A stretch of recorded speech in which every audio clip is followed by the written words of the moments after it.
विष्णु हाफिज बतू गोयम के गुल ताजा नमी मानद अगर मानद शबे दीगर नमी मानद अगर मानद शबे दीगर नमी मानद गुलज गुलशन जुदा गस्ता तरु ताजा नमी मानम अगर मानद शबे दीगर नमी मानम हमेशा इज्जते मेहमा बैक खाना नमी मानम हमेशा इज्जते मेहमा बैक खाना नमी मानन अगर मानद शबे दीगर नमी माना हिजाबे नो अरूसा दर बरे शौहर नमी मानद हिजाबे नो अरूसा दर बरे शौहर नमी मानन अगर मानद शबे दीगर नमी मानन हाफिज सिराजी उनके निजे लक्ष्य करे बोलेन ओरे हाफिज तुमी मनोयोग दिया सुनो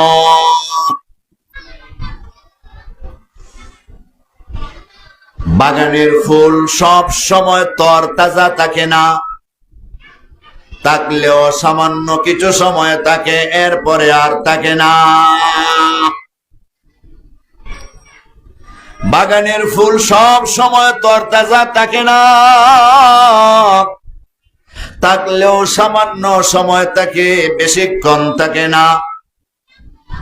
কোন একজন মেহমান যদি মেজবানের বাড়িতে যায়, প্রথম রাত অথবা প্রথম দিন তার কদর থাকে, দ্বিতীয় রাতে আর কদর থাকে না। নববধূ বিবাহের পরে স্বামীর সামনে তার গুণটা আর তার পর্দা বেশিক্ষণ থাকে না, তাকেও যদি এক রাত, এরপরে আর শরম থাকে না। এই দুনিয়ার মানুষেরা সবাই মুসাফির, সব মুসাফির খানার মধ্যে আছে। মুসাফির খানায় কেউ বেশি দিন থাকে না, মুসাফির খানা থেকে একদিন অবশ্যই সবাই চলে যেতে হবে। এই মুসাফিরি জিন্দেগি এত একা একা, সাথী সঙ্গী যতই দেখেন, আসল জায়গায় যাওয়ার সময় আপনি কেউ সাথে পাবেন না, একা একাই যাইতে হবে।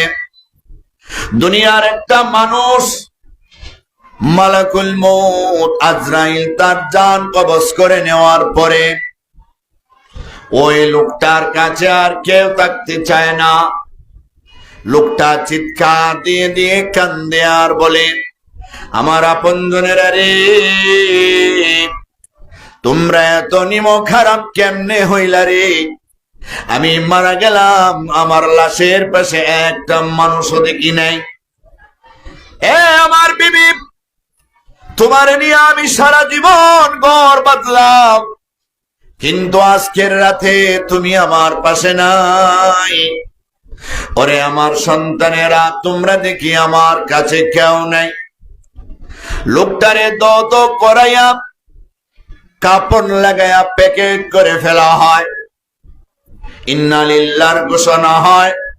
চতুর্দিক থেকে মানুষ জানাজার নামাজ পড়ার জন্য আসে। লোকটা ডাকতে বলে, আপনজনেরা রে, বুঝলাম না রে, তোমরা এত নিষ্ঠুর কেমনে হইলা? দুনিয়াতে আমারে কেউ গালি দিলে, আমারে কেউ মারলে, লাঠি সোডা নিয়ে তোমরা বের হয়ে যাইতা, আমার প্রতিশোধ নেওয়ার জন্য তোমরা পাগল পারা হয়ে যাইতা। এই কথা জানার পরেও যে মার্ডার যদি করি আমার বাবার জন্য আমার ফাঁসি হতে পারে, তারপরও ভয় পাও নাই। আমার লাইফ সাজা হতে পারে, তারপরও ভয় পাও নাই। আমার পক্ষ দইরা কত মানুষ রে মারছ, আমি আজকে তাকে দেখি আমার কবরে সাপ আর বিচ্ছু কামড়াইবার জন্য কিলবিল করতেছে। আমার কবরে জাহান্নামের আগুন দাও দাও করে জ্বলতেছে। ফেরেশতারা লোহার মুগুর নিয়ে আমারে মারার জন্য দাঁড়ায় আছে, কিন্তু তোমরা দেখি সবাই আমারে ভালো কইরা ওই কবরে দেওয়ার জন্য প্রস্তুতি নিতেছ। একটা মানুষও কেন বলো না আমারে আরো একদিন বাড়িতে রাখবা? আরে আমি কি তোমাদের এতই দুশ্মন, এতই তাড়াতাড়ি আমারে কবরে নিয়ে দিতে হবে? তোমরা এত পাগল পারা হয়ে গেছো, মাইকিং কইরা মানুষরে জমা কইরা আমারে বিদায় দেওয়ার আয়োজন করতেছো। তোমরা এই অবস্থা করবা, আমি যদি আগে ভালো করে বুঝতাম, তোমাদের জন্য কিছু না রাইকা সবগুলি আমি রশিদপুর মাদ্রাসায় দান করে দিতাম। কিন্তু সেই দিন আফসোস কইরা আর আজকের এই দিনটাকে পাওয়া যাবে না। সেদিন আফসোস কইরা আজকের এই দিনটাকে পাওয়া যাবে না। নিয়ামত চলে গেলে এই নিয়ামত আর কোনোদিন ফিরে আসবে না। কথা বলেন ঠিক কিনা? প্রিয় হাজিরিন, আমি যে আয়াতে কারিমা আপনাদের সামনে তেলাওয়াত করছি, এই আয়াতগুলির ব্যাখ্যা বিশ্লেষণ জানার জন্য কিছু ভূমিকা আপনাদেরকে শোনাই, সহজে বোঝা যাবে। মানার জন্য পূর্ব শর্ত হইল জানা। না জানা কোনো কিছু আমল করা সম্ভব না। না জানা কোনো কিছু আমল করা সম্ভব না। সাঁতার না জানা পানিতে নামলে যেমন ডুববে মরতে হবে, ডাইভিং না জানা গাড়ি চালাইলে অ্যাক্সিডেন্ট করে মরতে হবে, গাছে উঠা না জানলে উঠতে চাইলে পইরা মাথা ফাইটা মানুষ মারা যাবে। ঠিক তেমনি ভাবে আমল কোন সময় কোনটা করা আমাদের দরকার, এটা না জানা আমল করলে আমলের কোনো দাম নাই, বরং আমলের কারণে আরো জাহান্নামে জ্বলতে হবে। ঈমান থাকতে হবে আমাদের শিরিক মুক্ত, আমল থাকতে হবে আমাদের বেদাত মুক্ত। সেই কথাটা আমাদের সকলের মাথায় থাকতে হবে। ঈমান হবে শিরিক মুক্ত, আমল হবে বেদাত মুক্ত। বলেন, ঈমান হবে শিরিক মুক্ত, আমল হবে বেদাত মুক্ত। শিরিক মুক্ত সামান্য ঈমান যদি আপনার থাকে, আমি গ্যারান্টি দিতে পারবো আপনি একদিন না একদিন জান্নাতে যাবেন, এর মধ্যে কোনো সন্দেহ নাই। সুবহানাল্লাহ বলেন। সামান্য ঈমান যদি থাকে, সামান্য ঈমান। আল ঈমানু ইয়াজিদু বিত-তাআ ওয়া ইয়ানকুসু বিল মাসিয়া। ঈমান নেক আমলের দ্বারা বাড়ে, গুনার দ্বারা কমে। নেক আমলের দ্বারা বাড়ে, গুনার দ্বারা কমে। কাজেই ঈমান যে বাড়ে কমে, আল ঈমানু ইয়াজিদু ওয়া ইয়ানকুসু, বুখারীতে অধ্যায় আছে, ঈমান বাড়ে কমে। নেক আমলের দ্বারা বাড়ে, গুনার কারণে কমে। এখন কমতে কমতে যদি আমার অস্তিত্বই চলে যায়, আমি যদি শিরকি আকীদা লালন করি, আমি যদি কুফরি আকীদা লালন করি, তাহলে তো আমার ঈমান একবারে চলে যাবে। তাহলে তো বেঈমান কাফের চিরদিন জাহান্নাম, আমিও জাহান্নাম, চিরদিন জাহান্নাম। সামান্যটুকু শিরিক থাকলে, বুঝছেন, সামান্য ঈমান থাকলে যেমন চিরদিন জাহান্নামে জ্বলতে হবে না, গুনাহ পরিমাণ জাহান্নামে জ্বলার পরে একদিন না একদিন জান্নাতে যেতে পারবেন, ঠিক তেমনি ভাবে সামান্য শিরিক থাকলে কেউ কোনোদিন জান্নাতে যেতে পারবে না, চিরজীবন জাহান্নামে জ্বলতে হবে। নাউজুবিল্লাহ বলেন। শিরিক বড় মারাত্মক গুনাহ, মারাত্মক জিনিস। সেই কথাগুলি বুঝাইবার জন্য আপনাদের সামনে আমি দুই বুজুর্গের একটা কাহিনী শোনাইতে চাই, কোরআনের আয়াতের রেফারেন্স দিয়ে। শাকিব বলখী রহমতুল্লাহ আলাইহি নামে আল্লাহর বহুত বড় একজন ওলি ছিলেন, যার ছাত্র ছিলেন হাতিম আসাম রহমতুল্লাহ আলাইহি। শাকিব বলখী হলেন উস্তাদ, হাতিম আসাম হলেন ছাত্র। বুঝছেন? খুব মনোযোগ দিয়ে। ছাত্র কেমন বড়, কেমন বড়, হাতিম আসাম বলা হয়। আসাম মানে হাটখাল। কানে যারা শুনে না এরারে আমরা আঞ্চলিক ভাষায় কি বলি? হাটকাল। ঠিক না? ঠিক না? বধির। উনি আসলে কানে শুনেন না এমন না, উনি কানে শুনেন। তাহলে ওনার উপাধি আসাম।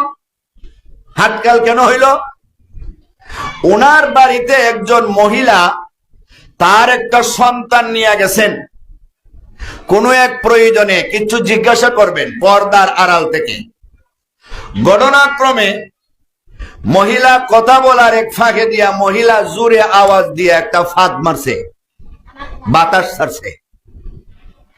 বাতাস নারী হোক পুরুষ হোক সবাই ছাড়েনি। ফুসাউন আও জুরাতুন, বুখারী শরীফে অধ্যায় আছে, হাদিসে আছে, শব্দ নিঃশব্দ ভাগ আর সশব্দ ভাগ। হুমা মিন নাওয়াকিজিল ওযু, দুটোই ওযু ভঙ্গের কারণ। এই কথা বলার সুযোগ নাই যে আমি ফাঁদ জুড়ে মারছি না কাজে আমার ওযু লাগতো না, আমি আস্তে মারছি এই জন্য ওযু লাগতো না, এমন না। আস্তে যদি বাতাস বাহির হয় ওযু শেষ, ওযু শেষ। মহিলা জোরে একটা ফাঁদ মারছে। ফাঁদ যে মারছে, মহিলা চিন্তা করছে হুজুরে তো আমার ফাঁদ শুনে লাইছে, এখন হুজুরের সামনে শরম।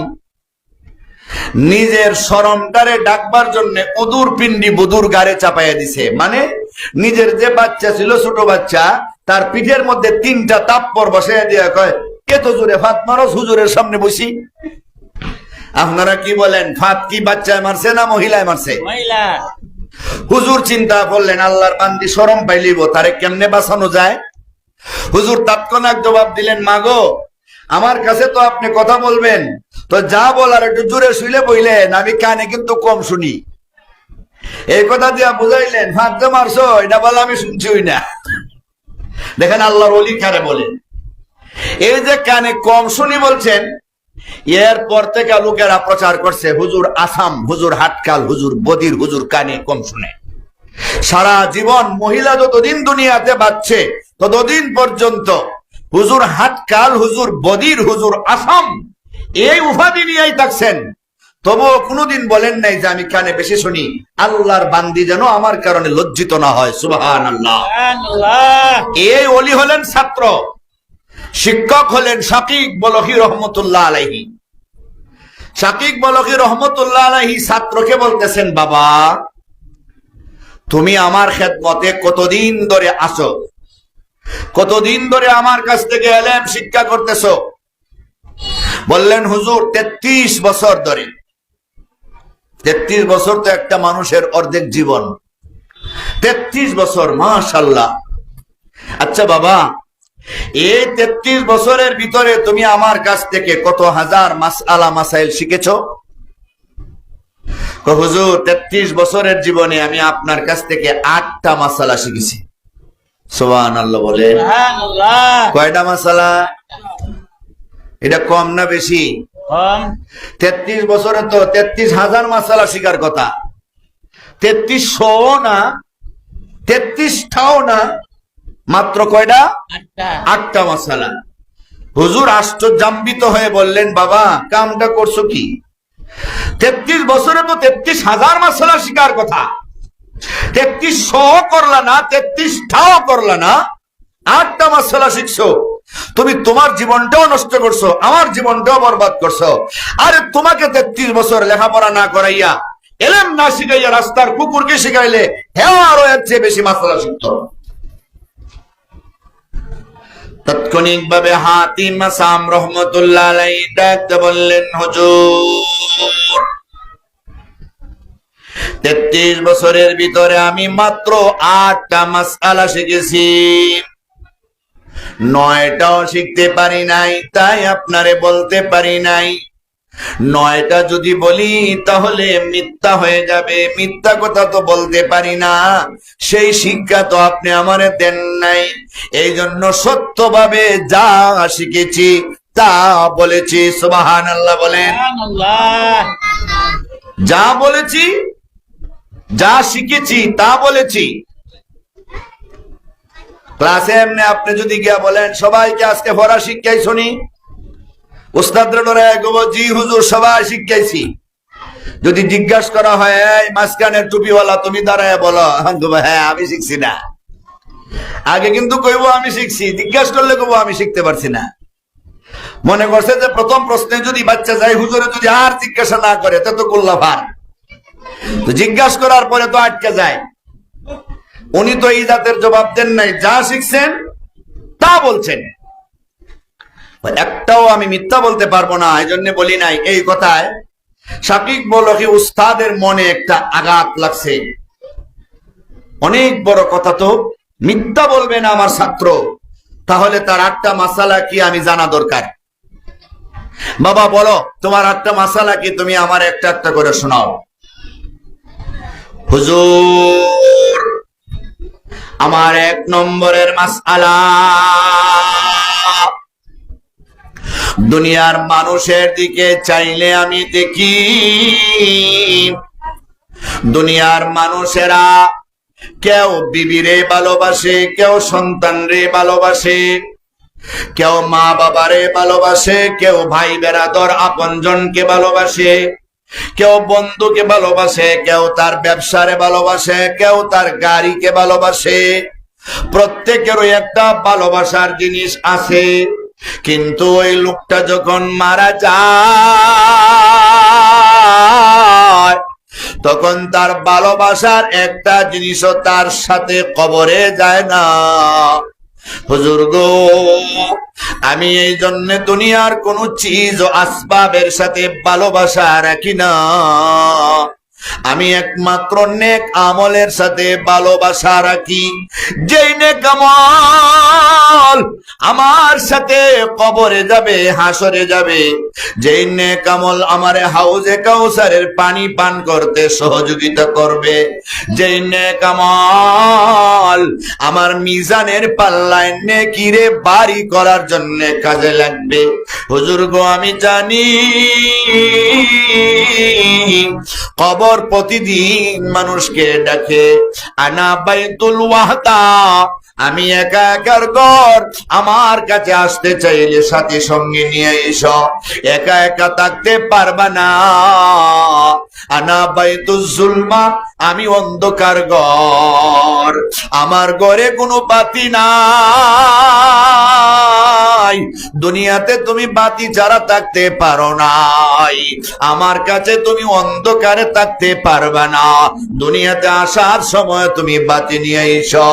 আনা বাইতুত তুরাব, আমি মাটির ঘর, আমার কাছে কোনো বিছানা নাই, দুনিয়াতে তুমি জাজিম সারা, তুমি বিছানা সারা ঘুমাইতে পারো নাই, কেমনে আমার কাছে আইসা থাকবা, আসার সময় বিছানা নিয়ে আসবা।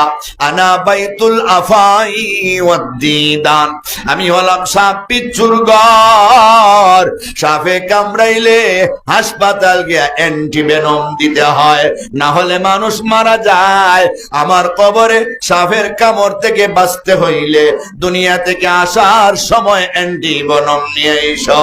হুজুর গো, কবরে যে ডাইকা বলে আমি একা একার ঘর, সাথী নিয়ে এসো, সাথীটা অনেক আমল, কবরে যে কয় আমি অন্ধকার ঘর, সাথে আসার সময় বাতি নিয়ে এসো, বাতিটাও হলো নেক আমল। কবরে যে ডাইকা বলে আসার সময় বিছানা নিয়ে এসো, বিছানাটাও নেক আমল। কবরে যে ডাইকা বলে আসার সময় অ্যান্টিভেনম নিয়ে এসো, অ্যান্টিভেনমটাও নেক আমল। এই কারণে আমি নেক আমলের সাথে ভালোবাসা রাখি, নেক আমলের সাথে মহব্বত রাখি, যেন নেক আমল আমারে কবর হাসর মিজান সবগুলি ঘাটিতে সাহায্য কইরা আল্লাহর তৈরি জান্নাতে পৌঁছে দিতে পারে। এই জন্য আমি নেক আমলের সাথে ভালোবাসা রাখি, দুনিয়ার চিজ ও আসবাবের সাথে আমি গভীর ভালোবাসা রাখি না। এটা শুধুমাত্র যেখানে যতটুকু হক আল্লাহ থেকে যতটুকু নির্ধারিত করা আছে, এর বাহিরে আমি ভালোবাসা দেখাই না। এর বাহিরে ভালোবাসা দেখাইলে এর একটাও আমার সঙ্গে যাবে না। আপনারা বলেন, আপনারা কেউ মরলে কি আপনার বিবি আপনার কবরে যাবে না? বাচ্চা কি আপনার কবরে যাবে? সম্পদ কি কবরে যাবে? কিচ্ছু যাবে না। যা নেক আমল হিসাবে করে যাইবেন এইগুলি আপনার সাথে যাবে। কবরে যাওয়ার পরে দেখবেন এক একটা বড় বড় বডি হইয়া দাঁড়ায় রইছে মুনকার নাকিরের প্রশ্নের জবাব দেওয়ার জন্য। মুনকার নাকির যখন কবরে আইসা বলবে মার রব্বুকা ওমা দীনুকা ওমান নবিয়ুকা, নেক আমলগুলি দাঁড়ায় যাবে, কোরআন তেলাওয়াত দাঁড়ায় যাবে, নামাজ দাঁড়ায় যাবে, যাকাত দাঁড়ায় যাবে, হজ দাঁড়ায় যাবে, ওয়াজ মাহফিলে আসার বসা সব দাঁড়ায় যাবে। আল্লাহর বান্দাকে প্রশ্ন করার প্রয়োজন নাই, যা প্রশ্ন করার আমাদেরকে করো, আমরা তার পক্ষ থেকে জবাব দেওয়ার জন্য প্রস্তুত। চিৎকার মেরে বলুন সুবহানাল্লাহ। আমাদেরকে জবাব চাও, প্রশ্ন করো, আমরা জবাব দিব। নেক আমলগুলি জবাব দেওয়ার জন্য প্রস্তুত হয়ে যাবে। আপনি দেখবেন আইলাম একা একা, আর এতটুকু সাহায্যকারীরা আমার পাশে দাঁড়ায় রয়েছে, ন চিন্তা ড ভর্তি, আমার আর কোনো চিন্তা নাই। এই কবরে থাকতে আমার কোনো অসুবিধা নাই, আমার ডাইনে বামে আমার সাহায্যকারীর অভাব নাই। সুবহানাল্লাহ। আমার সাহায্যকারীর অভাব নেই। হুজুর আমার 1 নম্বরের মাসআলা, আমি নেক আমলের সঙ্গে ভালোবাসা রাখি, মহব্বত রাখি। কয় মাশাআল্লাহ, খুব ভালো মাসআলা তো। আপনারা কি বলেন, ভালো নি? বাকি 60টা শোনার আগ্রহ আসেনি? কয় 1 নম্বর মাসআলাটা তো খুব ভালো। বাবা তোমার 2 নম্বর মাসআলাটা কি বলো?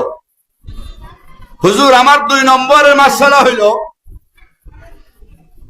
দুনিয়ার মানুষের দিকে চাইলে আমি দেখি দুনিয়ার মানুষেরা মনে যেমনে চায় এমনে চলে, রবে যেমনে চায় এমনে চলে না। কথার বাস্তবতা আসেনি? মানুষ মনে যেমনে চায় এমনে বেশি চলে। তার মনে চাইছে নামাজ পড়তো না, পড়ে না। মনে চাইছে সুদ খাইবো, খায়। মনে চাইছে ঘুষ খাইবো, খায়। মনে চাইছে মিথ্যা কথা বলবে, বলে। মনে চাইছে গান বাজনা করব, করে। মন চাই জিন্দিগি করে, রব চাই জিন্দিগি করে না। আমি আল্লাহর কোরআনের একটা আয়াতের দিকে লক্ষ্য করে দেখি, আল্লাহ বলেন ওয়া আম্মা মান খাফা মাকামা রাব্বিহি ওয়া নাহান নাফসা আনিল হাওয়া ফাইন্নাল জান্নাতা হিয়াল মাওয়া। যারা রবের সামনে দাঁড়াইবার ভয় অন্তরে নিয়া, আল্লাহর সামনে জবাব দেওয়ার মতো ভয় অন্তরে নিয়া দুনিয়াতে চলবে, মন চাই জিন্দেগি অবলম্বন করবে না, যারা বুঝবে এই দুনিয়াতে আমি চিরজীবন থাকবো না, আমার দাদা পরদাদারা দুনিয়াতে থাকে নাই, আমিও দুনিয়াতে থাকবো না, আমার সন্তান সন্ততিরাও দুনিয়াতে থাকবে না, একদিন আমি এই দুনিয়া ছেড়ে চলে যেতে হবে। আমি যেতে হবে একমাত্র একা একা, কিয়ামতের ময়দানে দাঁড়াইতে হবে একা একা। কিয়ামতের ময়দানে তো কঠিন, মাথার উপরে হবে সূর্য, নিচে হবে তামার জমি, কোটি কোটি মানুষের সমাগম, সামনে পিছনে ডাইনে বামে সুই পরিমাণ জায়গাটাও ফাঁকা থাকবে না।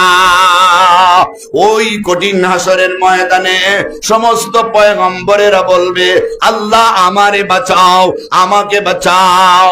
ওয়ায়াকুলু আদামু সাফিউল্লাহ রব্বি নফসি রব্বি নফসি, ওয়ায়াকুলু ইব্রাহিমু খলিলুল্লাহ রব্বি নফসি রব্বি নফসি।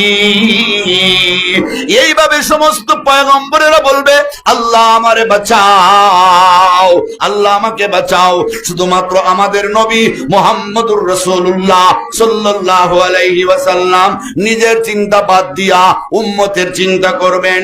ওই কঠিন হাসরের ময়দানে পীর সাহেবরা মুরিদানের খবর নিবে না, মুরিদরা পীরের খবর নিবে না, রাজা প্রজার খবর নিবে না, প্রজা রাজার খবর নিবে না, নেতা তার অনুসারীদের খবর নিবে না, অনুসারীরা তার নেতার খবর নিবে না, মা বাবা তার সন্তানের খবর নিবে না, সন্তানেরা তার মা বাবার খবর নিবে না, ছাত্ররা তার উস্তাদের খবর নিবে না, উস্তাদেরা তার ছাত্রদের খবর নিবে না। সবাই একবারে যার যার মতো করে চিল্লায় কানবে আল্লাহ গো, আমার একটা নেকি যদি আরেকজনে নিয়ে যায়, আমি যদি তোমার সামনে আটকা পইরা যাই গো, কে গো আমার সাহায্য করবে, এই চিন্তায় বিভোর হয়ে যাবে। ওই মুহূর্তে আল্লাহর পক্ষ থেকে চতুর্দিক থেকে গুরুম গুরুম আওয়াজ আর প্রশ্ন, লিমানিল মুলকুল ইয়াউম, বলো আজকের দিনের বিচারের মালিক কে? কেউ যখন কোনো জবাব দিবে না, আল্লাহ নিজেই জবাব দিবে, লিল্লাহিল ওয়াহিদিল কাহ্হার, আমি মহারাগে রাগান্বিত, আমি মহাপরাক্রমশালী আল্লাহ, আজকের দিনের বিচারের মালিক আমি আল্লাহ। এমন বিচার করব, যার একটা মাত্র নেকি বেশি পাইব তারে আমি জান্নাতে দিব, যার একটা মাত্র গুনাহ বেশি পাইব তারে আমি জাহান্নামে দিব। আল্লাহ ডাকতে বলবে, ওয়ামতাজুল ইয়াউমা আইয়ুহাল মুজরিমুন, গুনাহগার আর মুজরিমিনরা আলাদা হয়ে যাও, তোমাদের কোনো দাম আর ইজ্জত আজকে আমি আল্লাহর কাছে নাই। আজকে যারা নেক আমল করছে তাদের সম্মান আমার কাছে বেশি। দুনিয়াতে যারা ত্যাগী নেতা, বিরোধী দল থাকা অবস্থায় যারা জেল জুলুম খাবে, ওই দল যখন ক্ষমতায় যায় তখন তাদেরকে কাছে নিয়ে কয়, আজকে হলে তোমরা আমার আপন, কারণ আমাদের দুঃসময়ে তোমরা জেল জুলুমের শিকার হয়েছো, এই জন্য তোমাদেরকে আজকে এমপি আর মন্ত্রী বানাইব।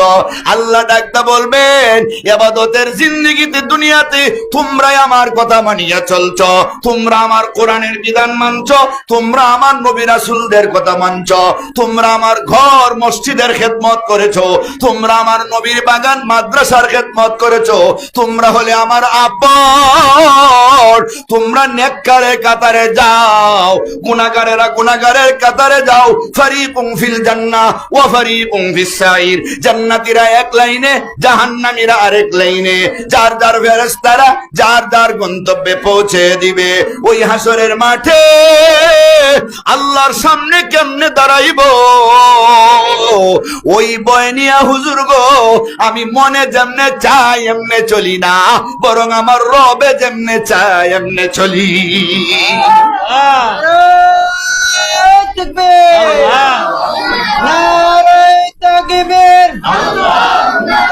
দিন ইসলাম, দিন ইসলাম জিন্দাবাদ, জিন্দাবাদ। মুফতি আফতাবুজ্জামান সাহেব, রশিদপুর ইসলামিয়া আরাবিয়া মাদ্রাসা জিন্দাবাদ। নারায়ে তাকবীর। আল্লাহর সামনে আমরা দাঁড়াইতে হবে, এর মধ্যে কোনো সন্দেহ আছে? তাহলে সেই ভয় আমাদের থাকতে হবে কিনা বলেন? তাহলে মন চাই জিন্দেগি অবলম্বন করার সুযোগ নাই।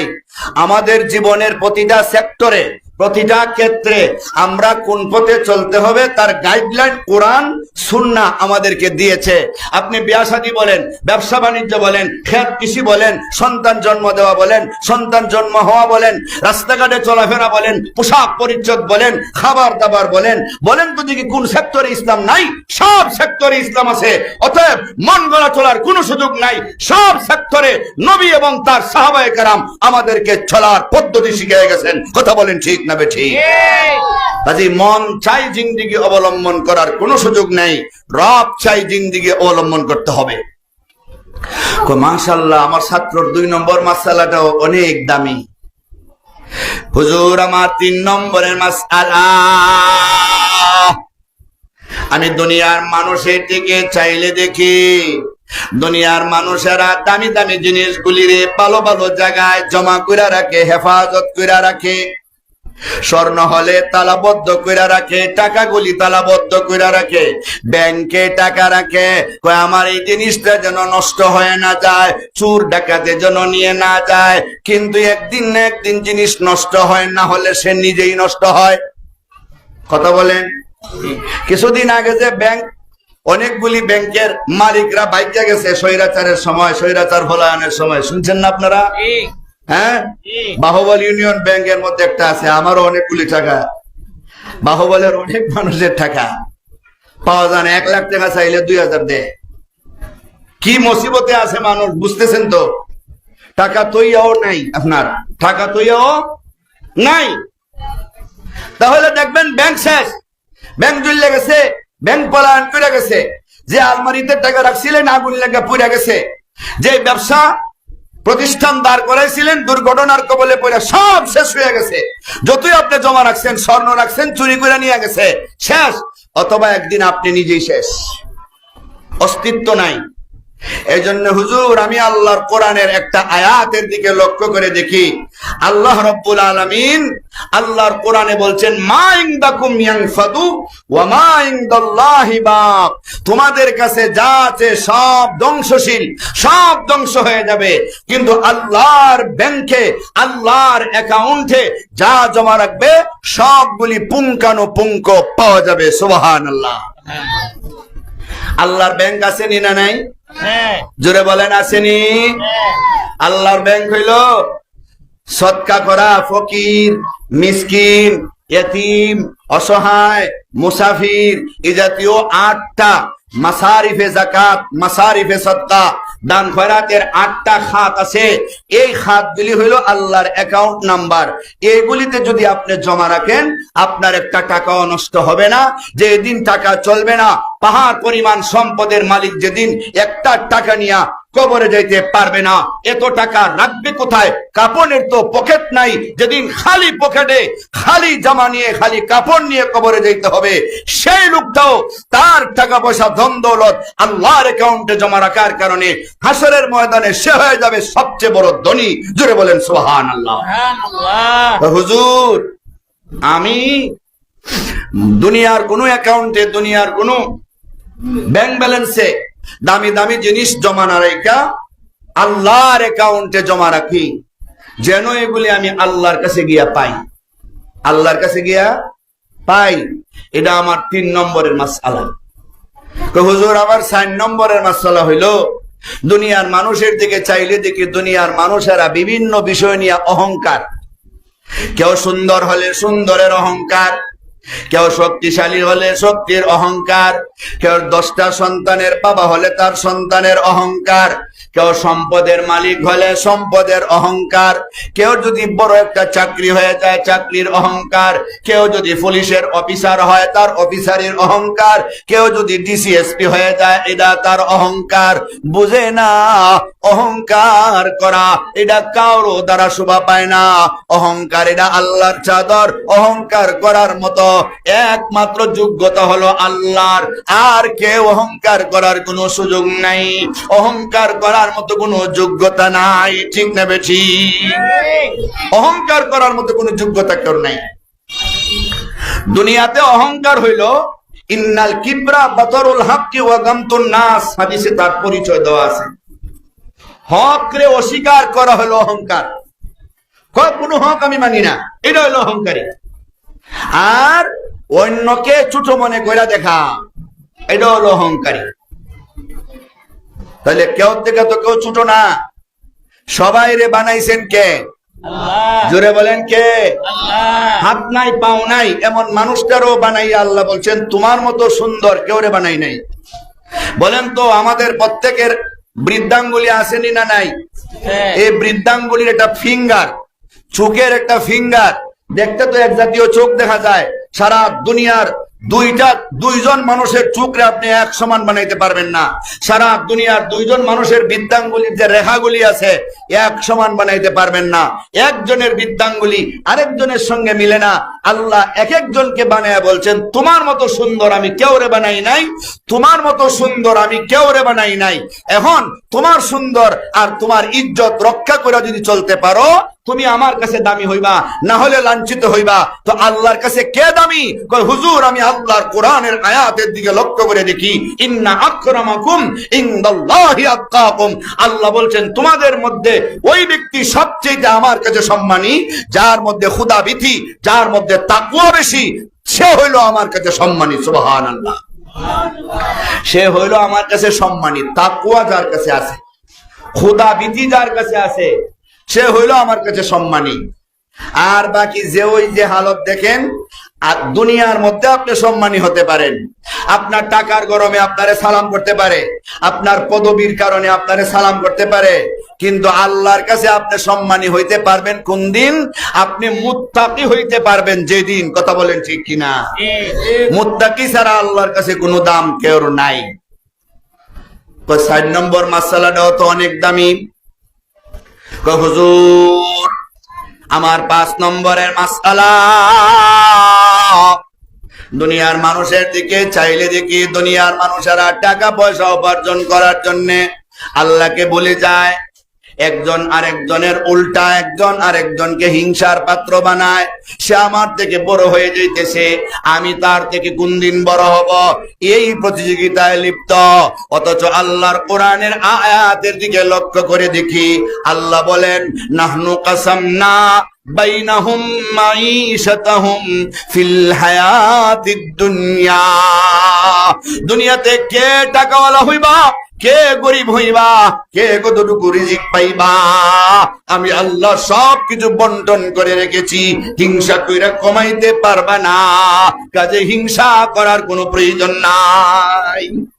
বাজারে আপনি বড় ব্যবসায়ী হয়েছেন, ছোট ব্যবসায়ী আপনার হিংসা শুরু করে দিছে, হ্যাঁ তো বড় আগ হয়ে গেছে, কেমনে তারে নামানি লাগে। এটা চিন্তা করে আপনি নামাইতে পারবেন না। এটা একটা রিজিক, তো রিজিক আল্লাহ বন্টন করে দিচ্ছেন, যতটুকু বাটে আছে ততটুকুই পাইবেন। চেষ্টা করে বেশি পাইবেন না, হিংসা করে কমাইতে পারবেন না। তবে হিংসা করলে গুনাহ হবে, কথা বলেন ঠিক কিনা? ঠিক।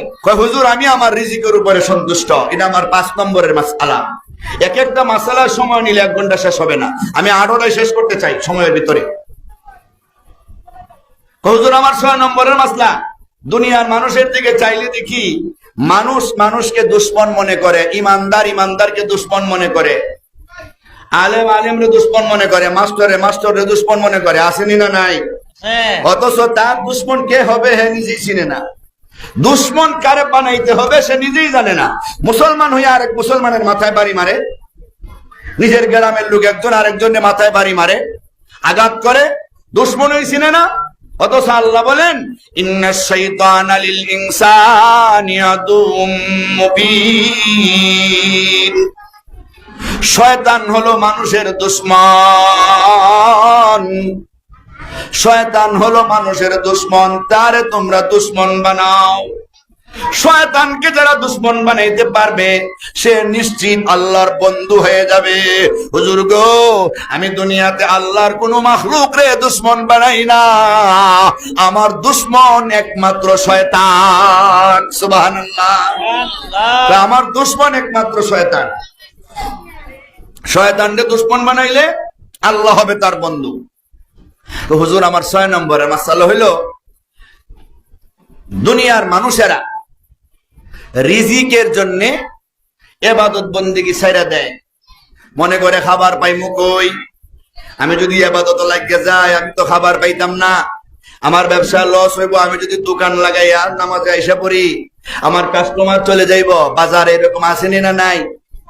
আজান হইছে, দোকানটা বন্ধ করে যদি আমি মসজিদে চলে যাই তাহলে তো আমার ব্যবসায় লস। অথচ রিজিকের জিম্মাদার কে? আল্লাহ। হুজুর আল্লাহর কোরআনে আল্লাহ বলেন, ওয়া মা মিন দাব্বাতিন ফিল আরদি ইল্লা আলাল্লাহি রিজকুহা ওয়া ইয়ালামু মুস্তাকাররাহা ওয়া মুস্তাওদাহা কুল্লুন ফি কিতাবিম মুবিন।